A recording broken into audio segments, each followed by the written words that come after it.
Foi? Olá, amantes da música brasileira.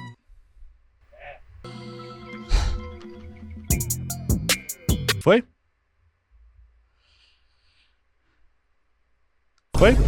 Quando fosse, me avisa. Olá, amantes da música brasileira! Hoje a gente vai responder as perguntas que vocês deixaram nos comentários daquele vídeo que eu pedi pra vocês mandarem perguntas.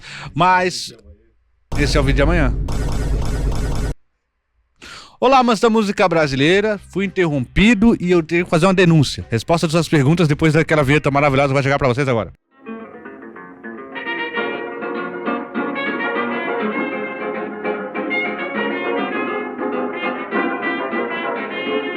Sempre lembrando vocês para deixar aquele like, ajude a gente pra caramba, se inscreva no canal se você não é inscrito e ative o sininho para as notificações e considere ser membro aqui do canal, é muito importante também. Deixe comentários para engajar, comentários de perguntas e assim, o que acontece é o seguinte, se você não teve a sua pergunta respondida neste vídeo, deixe suas perguntas aqui nos comentários desse vídeo que no próximo vídeo respondendo perguntas, eu posso responder as perguntas de vocês. Mas é muito importante que você seja membro aqui do canal, porque membros que fazem perguntas terão suas perguntas respondidas no vídeo.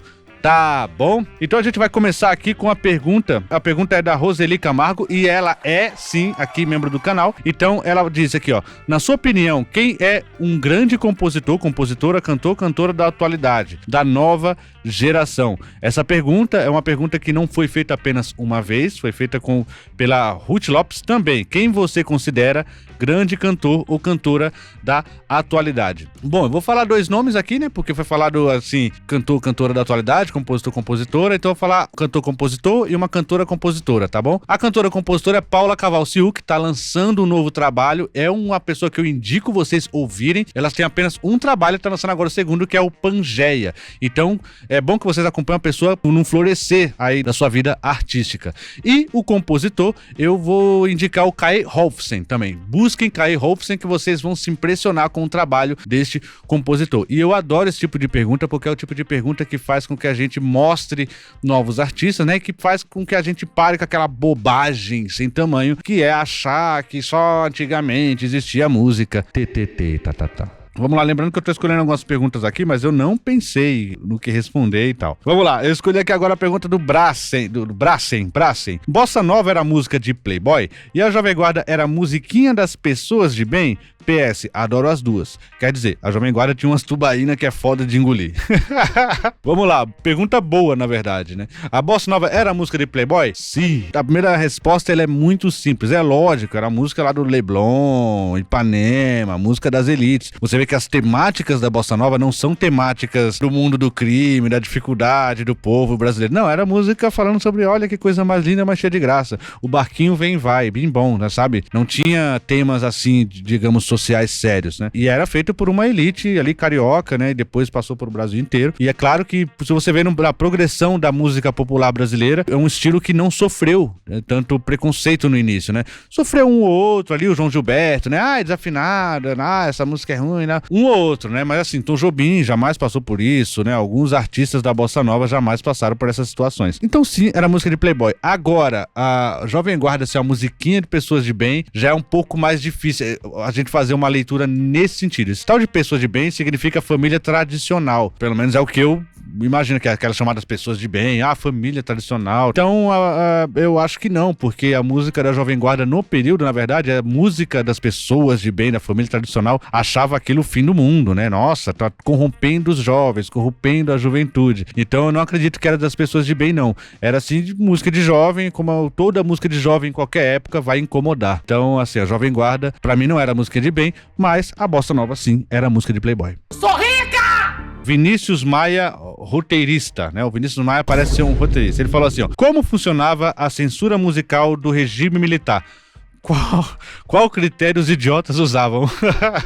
Era muito difícil você saber o que seria censurado ou não, porque tinha alguns censores. E assim, o padrão de saber o que era censurado não era tão estabelecido assim. Então, dependendo do sensor que você pegava, a música passava mais fácil. Dependendo do sensor que você pegava, a música teria uma vetação mais fácil, né? Então, assim, era muito assim, depende da cabeça que vai ali avaliar o seu trabalho, né? Então, tinha alguns sensores absurdas assim, que é o artista pegar e falar, putz, isso aqui não passa nada, velho. Nossa, ele vai embaçar com qualquer coisa. Aí tinha uns que não, que tinha umas pessoas boazinhas, falavam, não, tá, passa tudo isso aí. Até por isso acontece tanta coisa de algumas canções, você fala, como essa canção passou? Pode ter passado por esse filtro, né? Pode ter passado por uma pessoa que não avaliava, digamos, tão rigidamente assim. É claro que com o tempo começou a tentar padronizar isso, mas graças a Deus não deu tempo, né? Ainda bem que não deu tempo de padronizar tanto, mas teve uma época que teve uma cartilhazinha de palavras que não podia ser usada, né? Eu lembro que o Raul Seixas recebeu essa cartilhazinha com essas palavras e ele falou, gente, a palavra povo tá proibida. A palavra povo era proibida, né? Estranhíssimo, né? Mas era isso, não tinha um critério tão claro não, por isso que ficava essa coisa meio bagunçada. Tá bom? O MGP DC9CP. Quê?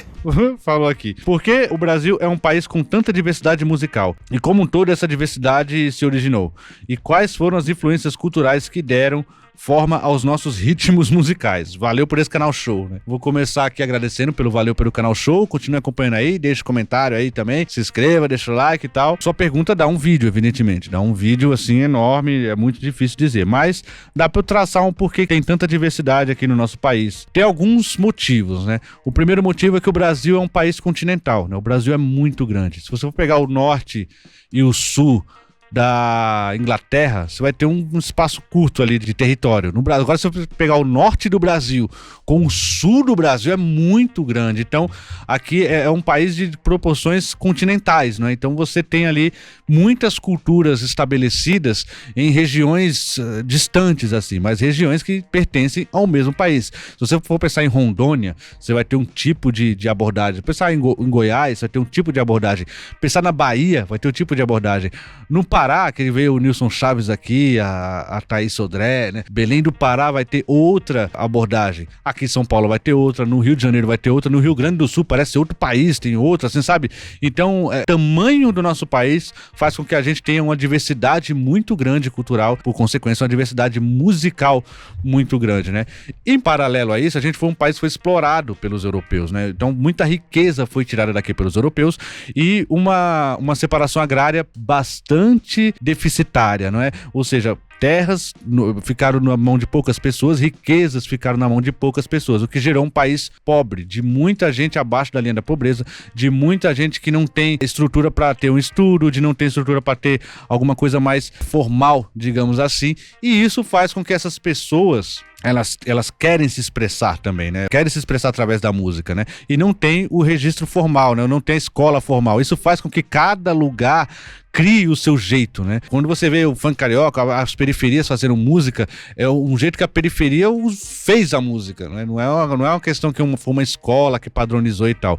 Estar tão fora do padrão assim faz com que a gente tenha diversas manifestações culturais que não tem essa base, digamos, normal, essa base de escola, essa base, digamos, didática, e que faz com que a gente seja estranhamente assim, vai ser paradoxal que eu vou falar, mas essa falta de base artística, né, de padrão artístico, faz com que a gente seja livre e que a gente crie coisas que só um lugar pobre de pessoas querendo se expressar vai conseguir criar com tal originalidade. Então no Nordeste vai ter uma originalidade, no Norte vai ter uma originalidade, no Sudeste, no Sul, todo lugar aqui você vai ter um estilo original do local. Então isso causa essa diversidade, né? Diversidade. E para além disso, as culturas que a gente recebeu ao longo da história, os mais importantes dela, dos europeus, né? De Portugal e da África ali no período da escravidão, né? Então muita cultura africana veio para cá, muita cultura portuguesa veio pra cá e se misturou com outras culturas, né? Lá, os holandeses lá em Pernambuco e tudo.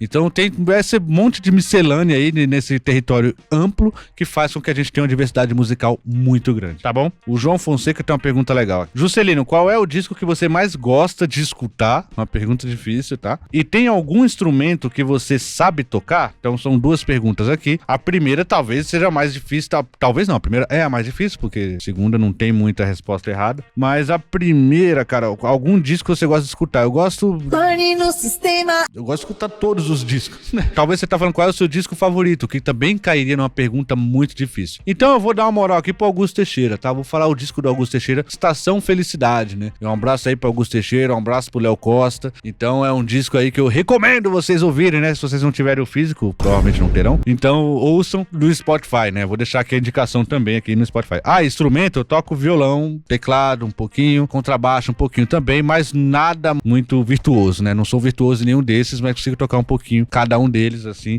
o que me ajuda a compor, né? Então eu consigo compor bem, mas tocando esses instrumentos de uma maneira, digamos, mediana. Essa pergunta é ótima. Você já pensou que uma música tinha um significado, mas quando viu o autor falando sobre a música, você viu que não tinha nada a ver?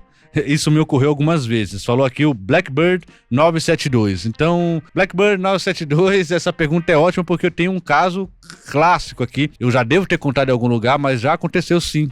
De eu trazer vídeo pra cá e depois a autora, no caso, né, falou que não, isso não tinha nada a ver com a música dela. Que foi o caso da Adriana Calcanhoto e a música Esquadros. O vídeo em questão vocês não vão encontrar mais aqui no YouTube, porque evidentemente eu retirei, né, já que tava lá passando informação falsa, eu retirei o vídeo, né, uma responsabilidade que eu tenho com a parada. Olha, assim, os análises de letra, ele não é só da minha cabeça, né, então eu fiz várias pesquisas, e várias pesquisas confirmavam a história, mas que a música Esquadros da Adriana Calcanhoto tinha sido feita por um irmão dela que era cego, né, e a partir dessa chave, a letra fazia sentido, né, então é uma análise de letra até muito boa, eu tinha até ficado orgulhoso dela, mas a Adriana Calcanhoto, alguém me enviou um vídeo da Adriana Calcanhoto falando, nossa, tô inventando aí que meu irmão é cego e que eu fiz Esquadro por causa disso mesmo. Gente, tem um irmão, mas ele não é cego, eu nunca fiz essa música pra nenhuma pessoa cega, então sim, aconteceu. No caso do canal Musicalia foi só esse caso, assim, especificamente, mas aconteceu, né, os Quadros da Adriana Calcanhoto não foi feito pro irmão dela cego,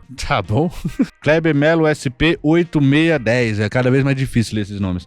Cara, você fez um monte de perguntas. E assim, uma lista de perguntas que daria um vídeo só dedicado a você, né? O que não é a proposta aqui. Então eu sugiro que você pegue essas outras perguntas, que são muito boas, né? Eu vou escolher só a primeira aqui, mas são perguntas muito boas e distribua nos próximos vídeos. Já deixe uma aqui nos comentários desse, deixa sua pergunta aqui pra eu responder no próximo, mas eu vou responder só a primeira, tá bom? Que é: olá, curto muito seu canal, seguem as diversas perguntas. Então eu vou responder a primeira, tá? Por que Blitz fez tanto sucesso comercial e Arrigo Barnabé não? Uma pergunta assim, primeiro a relação dos dois, né? Que eu acho que você tá trazendo mais essa coisa da fala, né? Que foi aí que eu falei pra ela, mas realmente, né? Uma coisa falada e parecia muito com o lance do Arrigo Barnabé também. Acho que a primeira coisa é, cara, o lance de mercado é quem a indústria escolher, né? A indústria escolheu ali o lance do humor, aquela coisa despojada, do Blitz ali, e assim, escolheu, tá escolhido, né? Para além disso, né, depõe contra o Arrigo Barnabé o fato dele ser, digamos, vanguarda demais, né? Aquela coisa da dodecafonia na música popular, aquilo poderia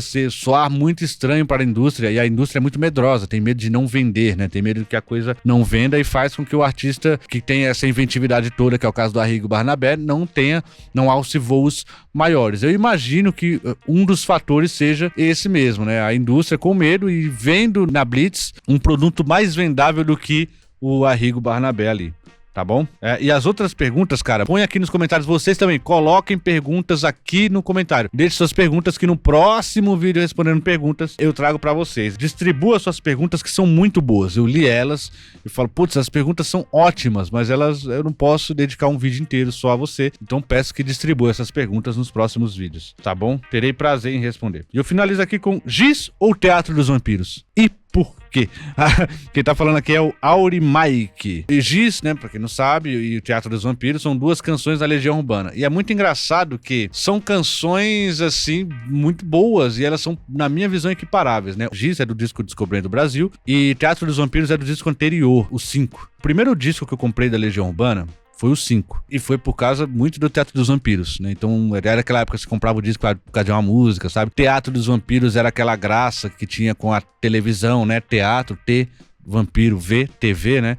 Tem o lance da televisão ali, do quanto a gente tava se perdendo naquele mundo da TV e tal. E assim, eu lembro que era uma canção que me deixava emocionado na época. Eu ficava muito impressionado, assim, como aquela música conseguia me deixar emocionado. E Giz, na minha opinião, é uma das melhores canções sobre infância, sobre tempos nostálgicos. Tem um tecladinho maravilhoso ali. E pra mim é uma das canções mais perfeitas da Legião Urbana. Então, dentre as duas que estão aqui, tá? Nem que seja a minha preferida da Legião Urbana, nada disso.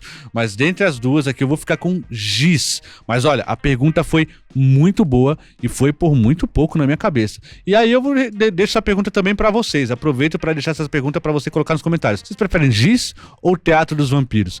Inunde o comentário aqui.